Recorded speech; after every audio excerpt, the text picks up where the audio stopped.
नमस्कार दोस्तों, कैसे हैं आप सब। ओनो स्टडी के ऑनलाइन प्लेटफॉर्म पे आप सभी का बहुत बहुत स्वागत है। आइए प्राचीन इतिहास के महत्वपूर्ण चैप्टर वैदिक काल को हम देखते हैं। वैदिक काल से संदर्भित फैक्ट्स और कंसेप्चुअल पार्ट्स को हम देखते हैं यहाँ। तो वैदिक काल सीधे हम यहाँ चलते हैं। वैदिक काल को हम दो भागों में बांटते हैं, ऋग्वैदिक काल और उत्तर वैदिक काल। इसको बांटने के आधार हैं, कुछ उसकी विशेषताएं हैं प्रवृत्तियों के आधार पे और वेदों के रचनाओं के आधार पे इसके कालखंड को दो भागों में हम विभाजित करते हैं। तो ऋग्वैदिक कालखंड है, इसका कालखंड पहले देखेंगे। कालखंड से संदर्भित तो जो बहुमान्य मत है, जिसे लगभग सारे इतिहासकारों ने अपनी मान्यता भी दी है, वो है 1500 ईसा पूर्व से 1000 ईसा पूर्व। 1500 से 1000 ईसा पूर्व इसका कालखंड है। इसमें इसके कालखंड से संदर्भित कुछ अलग अलग शोध हैं, अलग अलग इतिहासकारों के शोध हैं। जैसे मैक्स मूलर, ये तो मान्य हमने बताया, ये बहुमान्य मत है, यही आप कहीं भी पढ़ेंगे। लेकिन कुछ इतिहासकारों ने अपने अलग अलग विचार प्रस्तुत किए हैं, जिसमें मैक्स मूलर साहब कहते हैं, मैक्स मूलर साहब का मत है कि ये 1200 से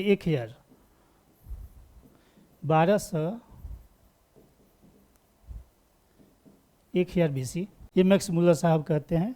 जैकोबी,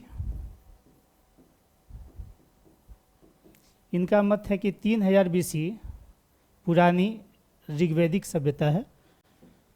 तिलक कहते हैं 6000 BC। और वाल्टर रूवेन कहते हैं कि ये 2500 से 2000 BC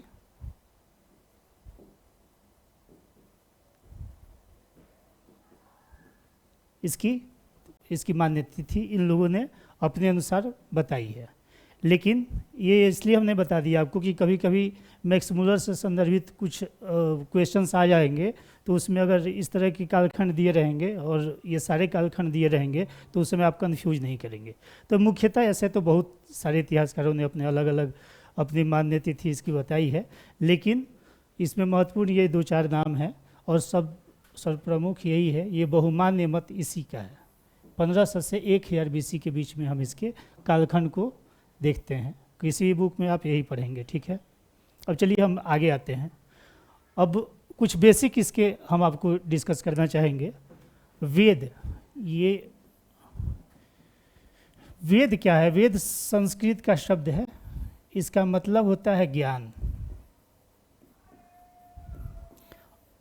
वेद संस्कृत का शब्द है, इसका मतलब जो इसका शाब्दिक अर्थ है वो ज्ञान है।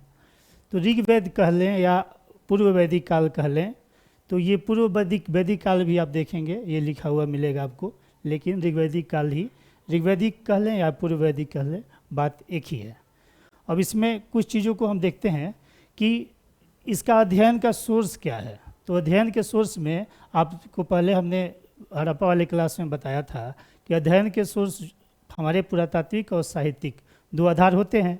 इसमें दोनों ही आधार यहाँ पे हमें इम्पोर्टेंट है, मतलब पुरातात्विक साक्ष्य भी इसका उपयोग करते हैं इसके अध्ययन के लिए, और हम इसका साहित्यिक साक्ष्य भी उपयोग करते हैं। साहित्यिक साक्ष्य में आप देख लें ऋग्वेद, सामवेद, यजुर्वेद और अथर्ववेद की, उसके बाद हम ब्राह्मण का, आरण्यक का, उपनिषद का, इन सब का अध्ययन करते हैं। और जो हमारे पुरातात्विक सोर्स हैं उसमें बोगज कोई का मितनी अभिलेख का वो करते हैं। इराक से जो मिली हुई हमारी दूसरी है वो कस्सी अभिलेख का भी उपयोग करते हैं। तो ये चीज़ें हम अभी देखते हैं, कुछ लिखते भी हैं ताकि आप लिख पाएँ और ये चीज़ें आपको एग्जामिनेशन हॉल में कार्य देंगी।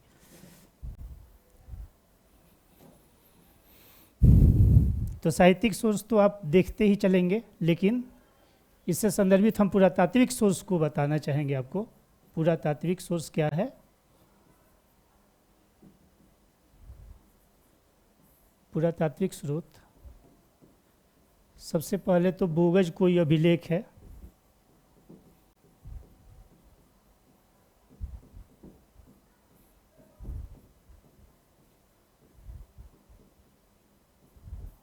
ये बोगज कोई से मितनी अभिलेख जो मिला है, इसमें आप देखिए 1400 ईसा पूर्व पुराना ये अभिलेख है, 1400 BC पुराना है ये। और जहाँ तक आपने देखा कि 1500 से हमारे 1000 BC के आसपास हमारा ऋग्वेदिक काल खंड है। तो ये 1400 BC का अभिलेख है। इसमें हमारे ऋग्वेदिक काल से संदर्भित कुछ देवों के नाम है, देवताओं के नाम है। इंद्र, मित्र, वरुण और नासत्य। ये नासत्य, ये इसकी चर्चा जो है नासत्य, जैसे इंद्र तो सीधे सीधे आप समझ रहे हैं, इंद्र की चर्चा यहाँ मिलेगी, आप इंद्र को अभी भी पढ़ते हैं और जानते हैं इंद्र के ही रूप में। मित्र, वरुण की भी चर्चा है, लेकिन नासत्य जो बोगज कोई अभिलेख में नासत्य है, ये नासत्य की यहाँ पे जैसे आप ऋग्वेदिक काल में देखेंगे तो नासत्व का जो की साम्यता जो दर्शाई गई है वो किससे दर्शाई गई है, वो अश्विन से दर्शाई गई है। अश्विन देवता से इसकी साम्यता दर्शाई गई है, ठीक है। तो ये चीज़ हमने पूरा तात्विक सोर्स पे देखा, तो बोगज कोई अभिलेख को देखा हमने। अब इराक से हमें क्या मिलता है, कस्सी अभिलेख एक है, दूसरा सोर्स देखें, कस्सी अभिलेख।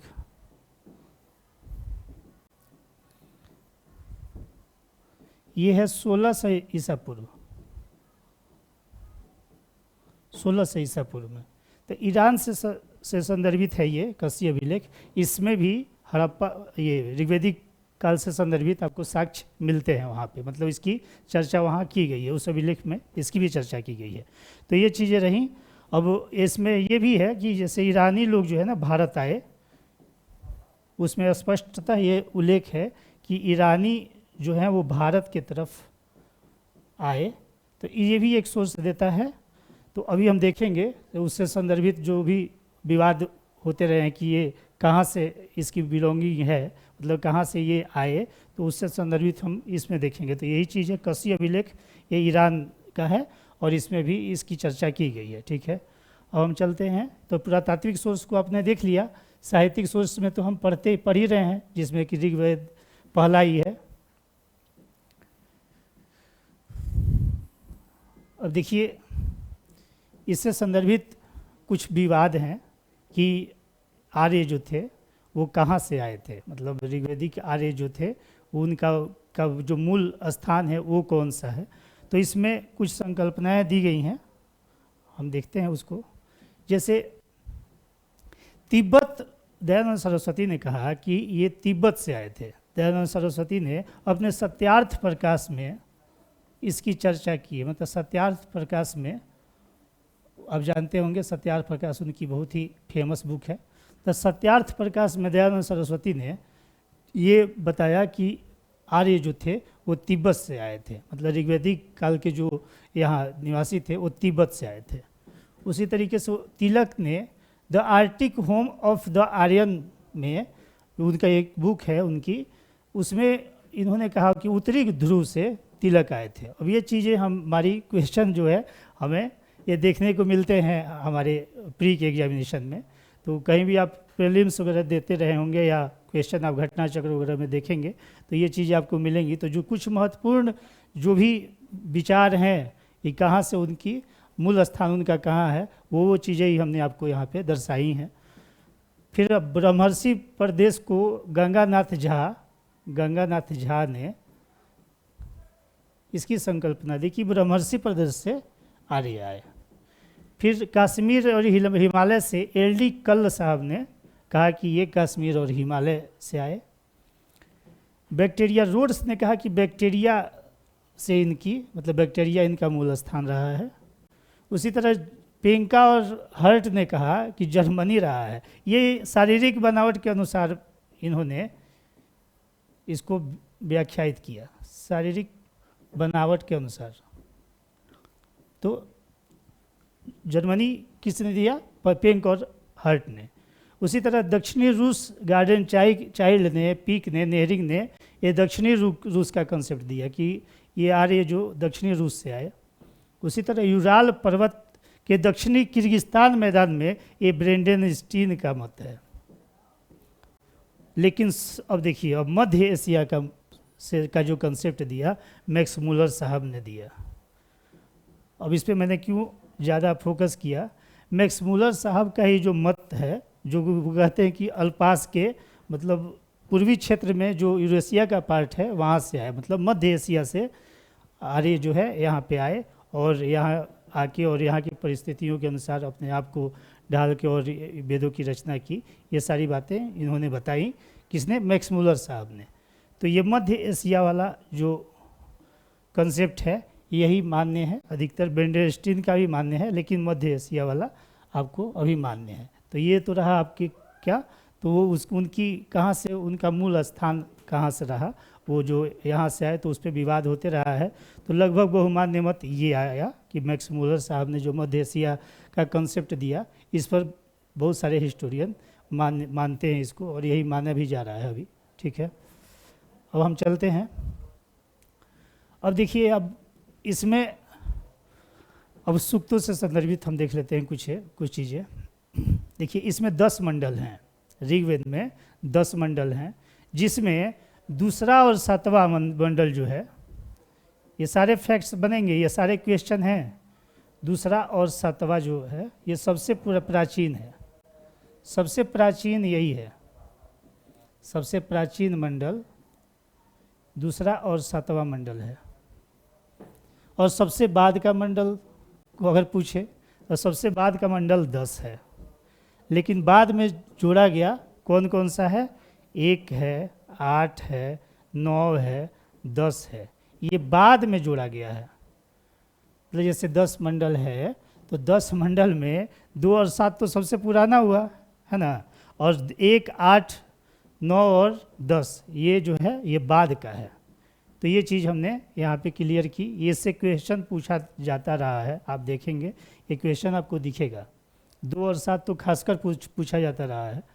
तो यहाँ से ऐसे क्वेश्चन बनते हैं और इसमें कन्फ्यूजन भी क्रिएट होता है। बहुत बार याद करने के बाद भी ये चीज़ें नहीं याद होती हैं। तो आप ये समझ लीजिए कि एक और एक इवन नंबर, और वो भी शुरुआत का एक नंबर और लास्ट में 7 याद रखिए। मतलब आप इसको कोड वाइज कुछ सेट कर सकते हैं, लेकिन ये 2 और 7 सबसे प्राचीन है।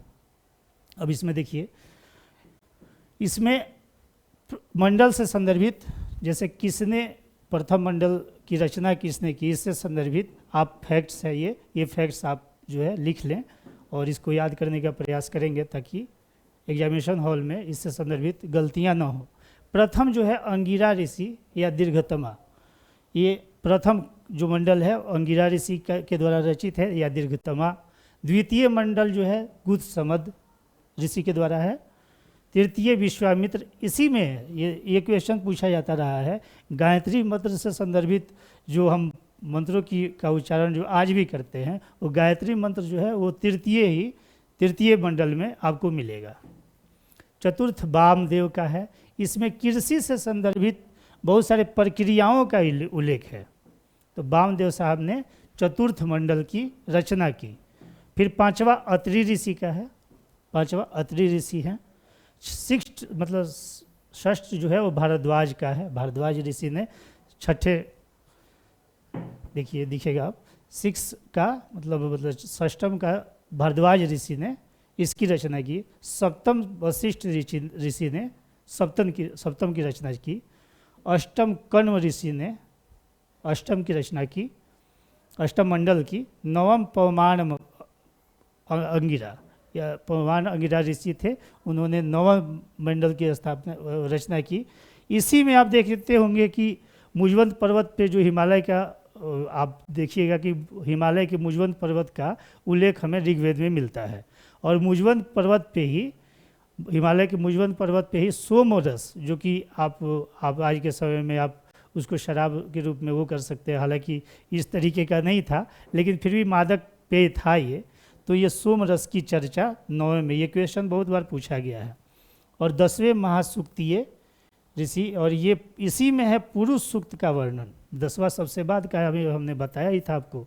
तो 10वां मंडल जो है महासूक्तीय ने इसकी रचना की, और ये इसी में पुरुष सूक्त का वर्णन है। जो 4 वर्ण आप देखते हैं वो चीज़ें आपको यहीं पे मिलेंगी। मतलब ब्राह्मण, क्षत्रिय, शूद्र और वैश्य की जो चर्चा आप सुनते हैं ये पुरुष मंडल में, तो ये क्वेश्चन पूछता रहा है, ये क्वेश्चन हमेशा पूछते रहा है। अब इस से जैसे सप्तम में एक क्वेश्चन बनता है दशराज्य युद्ध, दशराज्य युद्ध।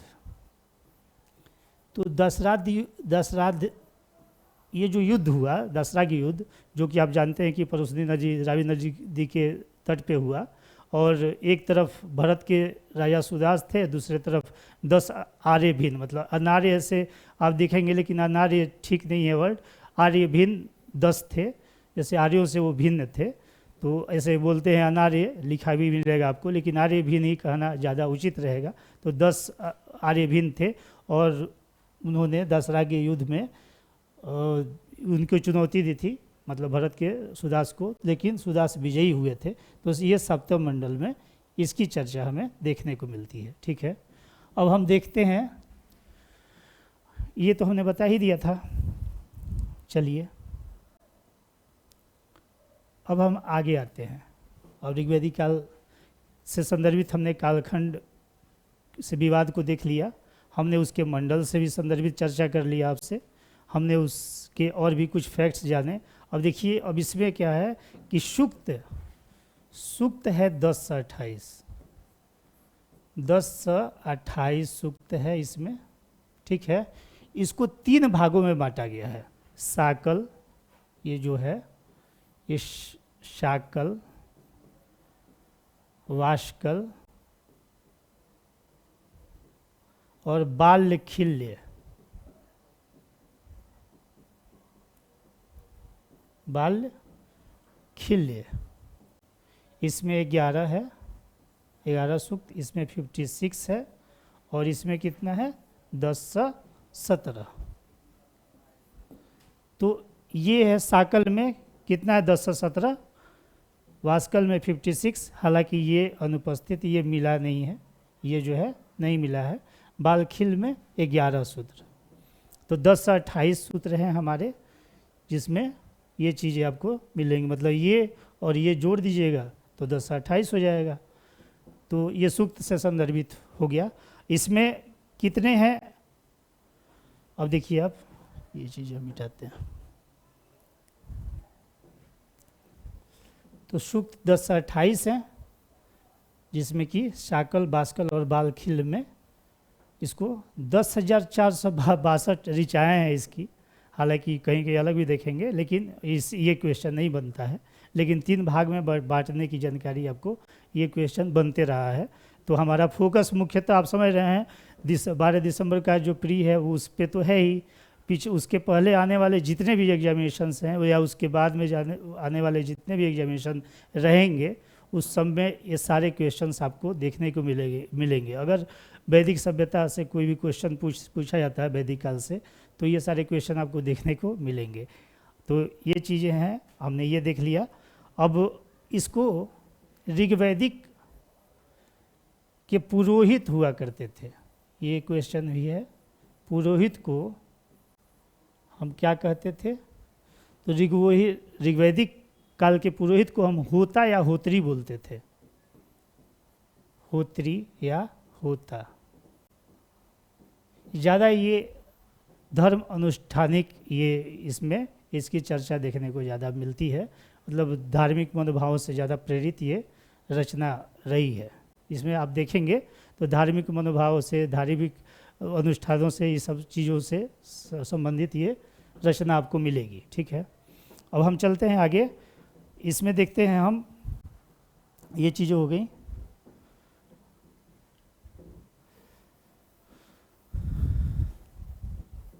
तो ऋग्वेद से संदर्भित हमने कालखंड को देख लिया, उससे संदर्भित हमने उसके कहाँ कहाँ से उसके मतलब स्थल से संदर्भित हमने चीज़ों को देख लिया। अब इसमें देखिए, भारत में आर्य का आगमन, भारत में आर्यों का आगमन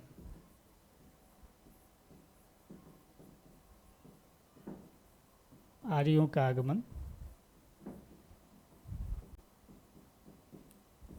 और सबसे पहले आप ये समझे आर्य क्या होता है।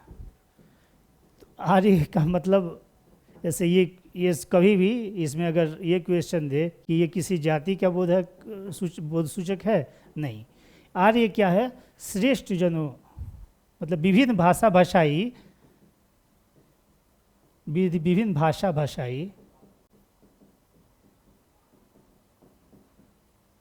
लोगों का ये समूह है।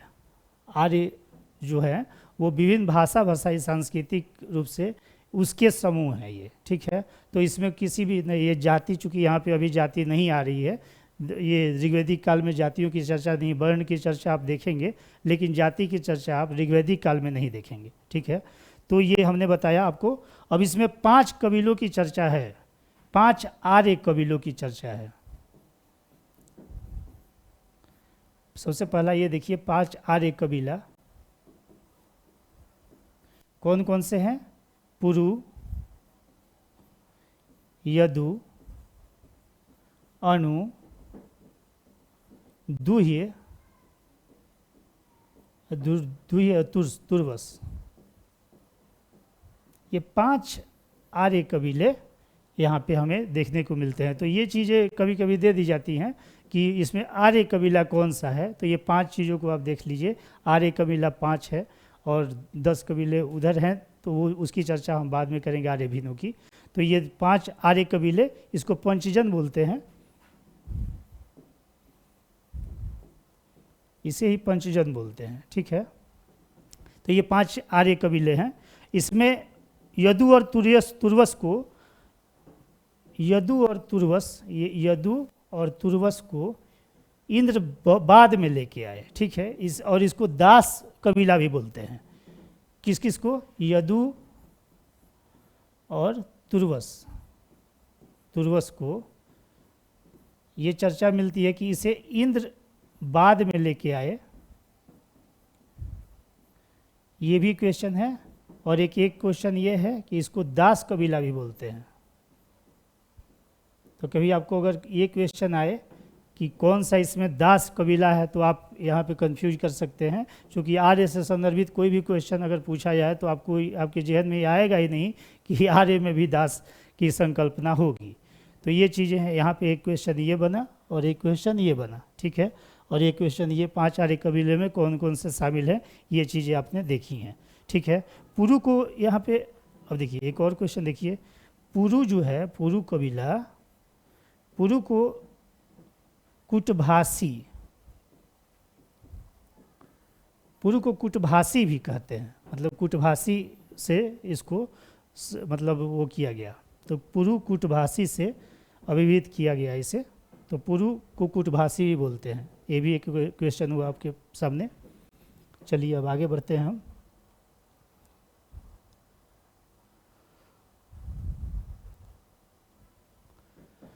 अब हम आते हैं इसके अन्य किसी फैक्ट्स, मतलब फैक्ट्स ही, अभी शुरुआत में फैक्ट्स ही देखते हैं। अब हम इसके देखते हैं क्या विस्तार का क्षेत्र, विस्तार कहाँ कहाँ तक रहा है वो हम देखते हैं। जैसे कि हमने हड़प्पा सभ्यता में देखा था, उसी तरीके से इसके विस्तार के क्षेत्र को हम देखते हैं। नॉर्थ, साउथ, वेस्ट, ईस्ट, ठीक है। तो ये है अफगानिस्तान तक, अफगानिस्तान। ये अरावली पर्वत तक है, ठीक है। ये अरावली पर्वत तक कहाँ तक है? ये साउथ का पार्ट जो है अरावली, ये तुर्किस्तान तक है ये।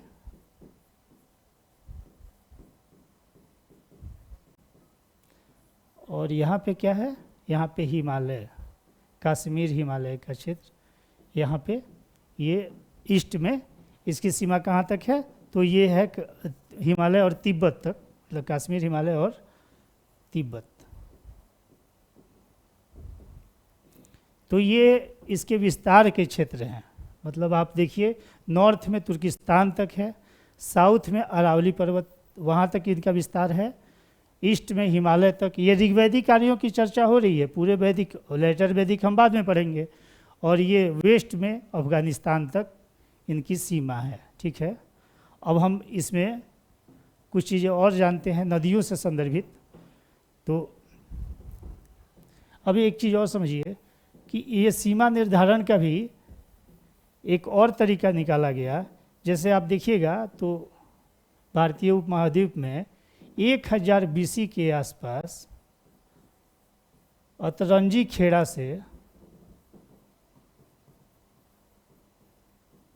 से लौह तत्व की मतलब लोहा की प्राप्ति हुई है। ठीक है, तो लोहा की प्राप्ति हुई है, इसलिए वहाँ से जो है ये प्रवृत्तियाँ अलग होती हैं। तो ये मतलब खोज के भी स्तर पे, तो इसलिए हम इसको भी एक रूप देते हैं कि हाँ 1500 से 1000 BC में ये चीज़ें हुई होगी। चूँकि आप ऋग्वेदिक काल में कहीं भी लोहा की चर्चा आप नहीं सुनेंगे, लोहा कहीं से भी आपको उसकी चर्चा किसी भी ऋग्वेद में कहीं नहीं मिलेगी। ठीक है, तो ये अतरंजी खेड़ा से हमें लोहा की प्राप्ति हुई है जो 1000 साल पुरानी है। ठीक है, अब देखिए इसमें किसी भी वेद में देखिएगा, जैसे 4 वेद है, ऋग्वेद, सामवेद, यजुर्वेद और अथर्ववेद। तो ऋग्वेद के पुरोहित को क्या बोला गया? होता या होत्री, ये ऋग्वेद के हैं। सामवेद ये उद्गाता, यजुर्वेद ये अधर्वयु और अथर्ववेद ये ब्रह्मा।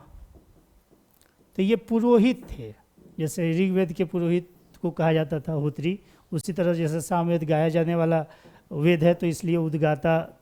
यजुर्वेद जो है इसमें धार्मिक कर्मकांडों अनुष्ठानिक यज्ञों की चर्चा है, तो ये अधर्वी हैं इसके पुरोहित, और ब्रह्मा अथर्ववेद। अब इसमें एक और क्वेश्चन आप देखिए, वेद त्रयी में आप ये क्वेश्चन देखा होगा, बहुत बार ये क्वेश्चन पूछा है, वेद त्रयी में क्या क्या शामिल है? तो यही है ऋग्वेद, सामवेद और यजुर्वेद, ये वेद त्रयी के हिस्सा हैं, और ये अथर्ववेद को इसके अंतर्गत नहीं रखते हैं।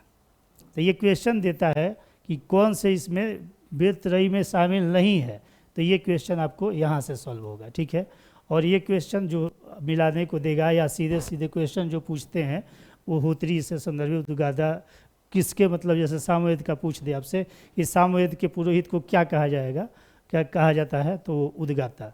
तो ये क्वेश्चन भी आपने देख लिया। तो अब हम बढ़ते हैं आगे।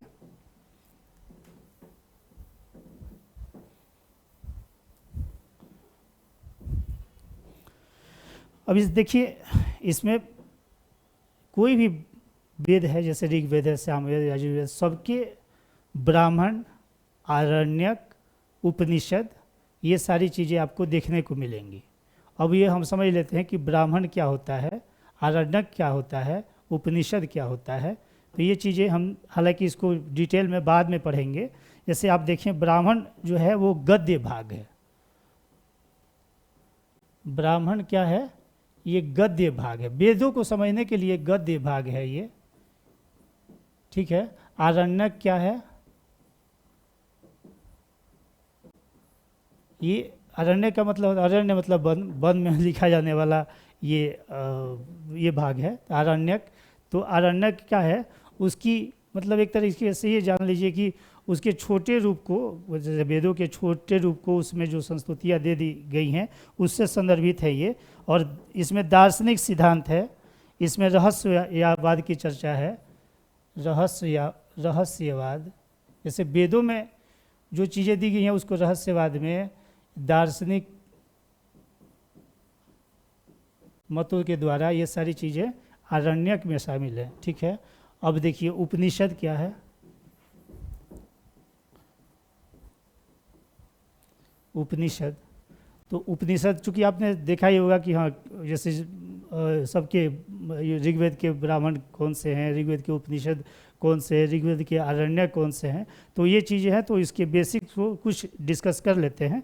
अब ये क्या है उपनिषद? इसका मतलब होता है क्या?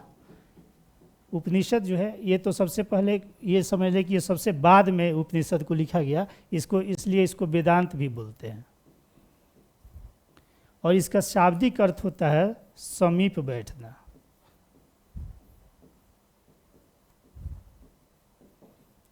इसी में आपको उपनिषद में जैसे वेदों के कर्मकांडीय चीज़ों को आप इसी में आप देखेंगे कि उसको मतलब नकारा गया है। और इसी में जो उपनिषद हमको मिले हैं वो कितने मिले हैं, उपनिषदों की जो संख्या है वो 108 है, जिसमें हमें प्राप्त कितने हुए हैं, 10 उपनिषद ही प्राप्त हो पाए हैं। वेदों की उपनिषद की संख्या कितनी है, 108, लेकिन इसमें हमें 10 ही उपनिषद मिल पाए हैं। ठीक है, तो ये है वेद से, तो इसको बोलते क्या है, वेदांत बोलते हैं। और इसी पर जो है आत्मा और ब्रह्म के भी बारे में भी इस पर विचार भी है। इसमें आत्मा और ब्रह्म से संदर्भित विचार देखेंगे आप। इसी 10 वेद पे शंकराचार्य जी ने इसी उपनिषद के मतलब 10 उपनिषद पे अपने अद्वैतवाद की मतलब संकल्पना प्रस्तुत की थी, इन्हीं 10 उपनिषदों का अध्ययन करके। ठीक है, तो ये भी एक क्वेश्चन बनता है। तो ये चीज़ें हमने देख ली किससे संदर्भित, ये छोटी छोटी बातें जो कि समझ में नहीं आती हैं, तो वो बातें हमने बहुत ही छोटे शब्दों में कहने का प्रयास किया है आपसे। तो ये चीज़ें हैं।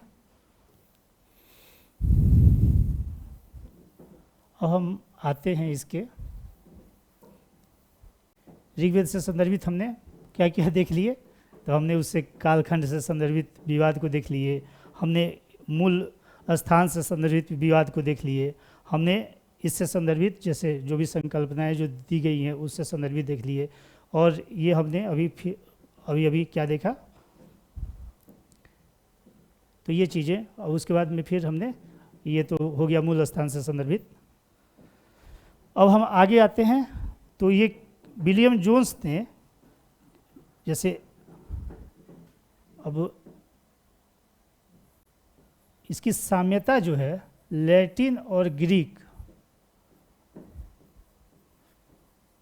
संस्कृत की साम्यता, जैसे आप जानते होंगे जो वेदों की रचना हुई है वो संस्कृत में हुई है, तो संस्कृत की साम्यता जो है इसके जो लेटर्स हैं और संस्कृत के जो मतलब लेटर्स हैं जो शब्द हैं वो लगभग उसकी साम्यता कहीं कहीं मिलती है। तो वो जो है ये भी एक क्वेश्चन है कि इसकी साम्यता कहाँ से मिलती है, तो लैटिन और ग्रीक से। तो इसीलिए यूरेशिया हमने जो बताया था, मैक्स म्यूलर का जो मत था, तो यूरेशिया से संदर्भित उनका मत, मध्य एशिया से संदर्भित जो था, तो यूरोप और एशिया में से संदर्भित उनके मत थे। तो ये यहाँ पे साम्यता शब्दों में भी कुछ कुछ मिलती हैं, तो ये चीज़ें भी हैं। अब आइए, अब ऋग्वैदिक काल से संदर्भित कुछ चीज़ों की चर्चा हम देखते हैं। ऋग्वैदिक काल में 25 नदियों की चर्चा है। कुल एक ऐसे 31 नदियां हैं, लेकिन 25 नदियों की चर्चा देखिए ऋग्वैदिक काल में अगर है तो ये पूछे तो 31 नदियों की चर्चा है।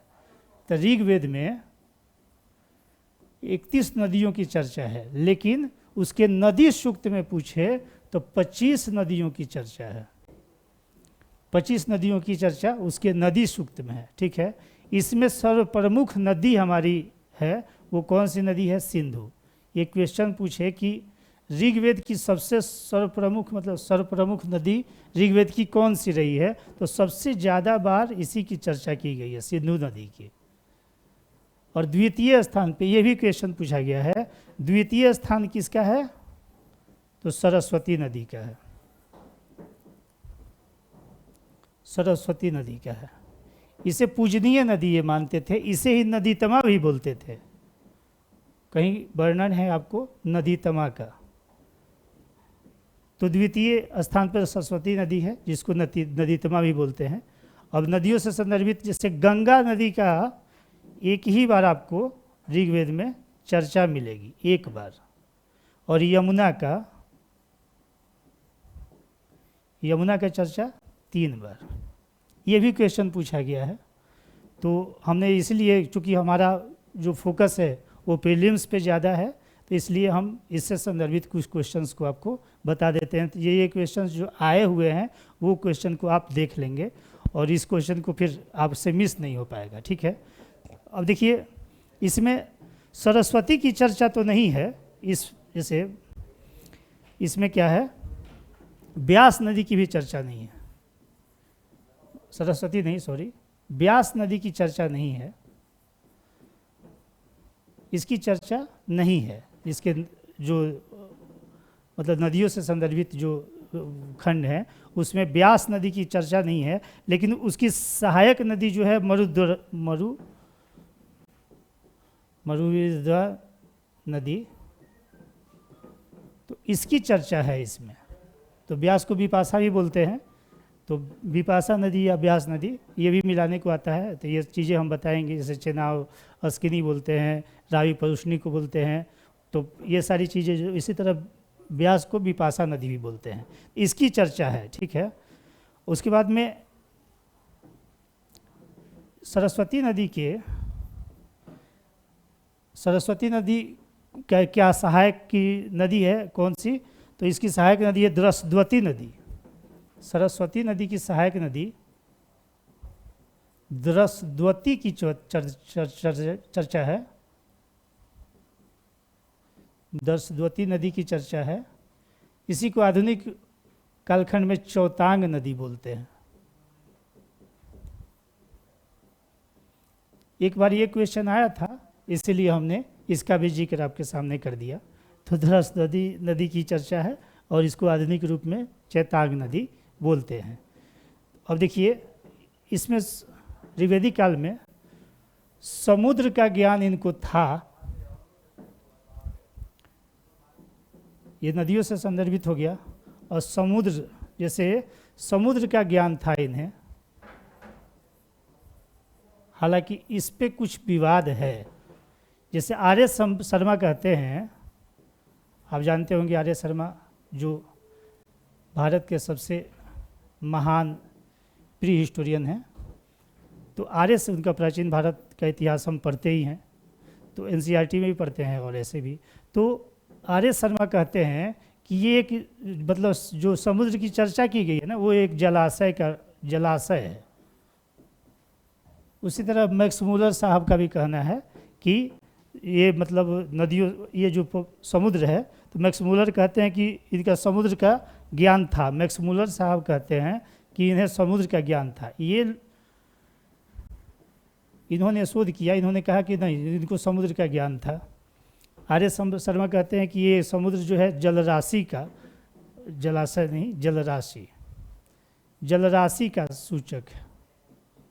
मतलब समुद्र शब्द को उन्होंने कहा कि ये जलराशि का सूचक है। और मैक्स मुलर साहब पूरे तरीके से कहते हैं कि हाँ, उनको समुद्र का ज्ञान था। इसी तरीके से पर्वत की बात हमने आपको बताई कि मुजवंत पर्वत का जो जहाँ पे सोम रस जो मंगाए जाते थे, जो 9वें मंडल में हमें देखने को मिलता है सोम पेय के रूप में, तो सोम रस की जो चर्चा 9वें मंडल में है, तो पर्वत के रूप में मुजवंत पर्वत वगैरह का उसमें आपको वर्णन देखने को मिलेगा। तो पर्वतों का ज्ञान था, नदियों से संदर्भित बहुत सारी नहीं, लेकिन सप्त सिंधु प्रदेश की नदियाँ जो जैसे सिंधु और उसकी सहायक नदियाँ जो थी, तो उसमें 5 जो नदियाँ आती हैं उससे संदर्भित इनको मतलब नॉलेज था। और गंगा और यमुना द्वाब से भी संदर्भित इनका, यमुना से संदर्भित और मतलब गंगा से संदर्भित ये भी नदियों के बारे में वो जानते थे, तभी उसकी चर्चा यहाँ पे मिलती है। अब हम देखते हैं, ये वेद को हम, वेद क्या है? वेद को अपौरुषे या नित्य बोला गया है। जैसा कि आप जानते होंगे कि ये श्रुति साहित्य है, ये श्रुति साहित्य है। श्रुति साहित्य का मतलब समझ लीजिए अपौरुषेय और नित्य, इसका मतलब समझ लीजिए आप। श्रुति साहित्य, वेद क्या है? श्रुति साहित्य मतलब हजारों वर्षों से गुरुओं की परंपरा चली आ रही थी। जैसे गुरु से शिष्यों ने सीखा, जैसे उस समय लिखने का तो ज्ञान था नहीं, लिखित वहाँ पे उस समय मतलब ये जो वेद लिखा गया, ये तो गुप्त काल में ही आके लिखा गया ना। तो उस समय कैसे चल रहा था? तो वो मतलब मौखिक रूप से, जैसे मौखिक रूप से गुरु ने अपने शिष्य को दिया, वेदों का मतलब सारा उच्चारण करके और सारे उसके श्लोक वगैरह बताए, तो वो जो है शिष्य के द्वारा फिर शिष्य मतलब उसके नीचे जो मतलब वो गुरु के रूप में आ जाते हैं, तो वो फिर शिष्य बनाते हैं, तो उनके थ्रू उनके पास पहुंचता है। इसी तरह से ये जो है मौखिक रूप से चली आ रही थी। तो श्रुति मतलब सुनने के अनुसार, श्रुति के अनुसार ही जो है वेद जो है वो चले आए, उसके बाद में आके गुप्त काल में इसकी रचना की गई। ठीक है, तो क्योंकि आप समझ लीजिए उस समय संस्कृत भाषा तो थी, लेकिन लेखन शैली उस समय आपको विद्यमान नहीं मिलेगी। तो ये चीज़ें जो हैं श्रुति साहित्य के अंतर्गत वेदों को रखा गया है। अब ये क्या है कि इसमें भी एक चीज़ है कि अपरुषेय या नित्य। तो अपरुषेय इसलिए कहा जाता है कि किसी मनुष्य ने इसकी रचना नहीं की है। इसकी रचना जो है ईश्वर के आदेश पे, मतलब उन्हीं के निर्देशन में ऋषियों के द्वारा की गई हैं, तो इसलिए उसको अपरुषेय या नित्य बोलते हैं। तो दोस्तों, हमने आज ऋग्वेद से संदर्भित आपको कुछ बहुत ही बेसिक बातें बताई, जिसको समझने में सभी छात्रों को, या मतलब शुरुआत में सबको दिक्कतें आती हैं, लेकिन ये कुछ बेसिक चीज़ें थी जो आपको समझानी ज़रूरी थी। और उसमें कुछ फैक्ट्स को देखा हमने, जो क्वेश्चंस बनते रहे हैं। अब ये जो है नेक्स्ट क्लास में हम इसको कंटिन्यू करेंगे, और नेक्स्ट क्लास में हम इसके राजनीतिक व्यवस्था को, इसके सामाजिक व्यवस्था को, सांस्कृतिक व्यवस्था को और आर्थिक व्यवस्था को हम देखेंगे। इसमें क्या कैसी व्यवस्था रही है, राजतंत्रात्मक थी, जनतंत्रात्मक थी, कैसी व्यवस्था रही है, उससे संदर्भित चीज़ों को हम देखेंगे। चलिए, अगले नेक्स्ट क्लास में हम मिलते हैं। Thank you so much.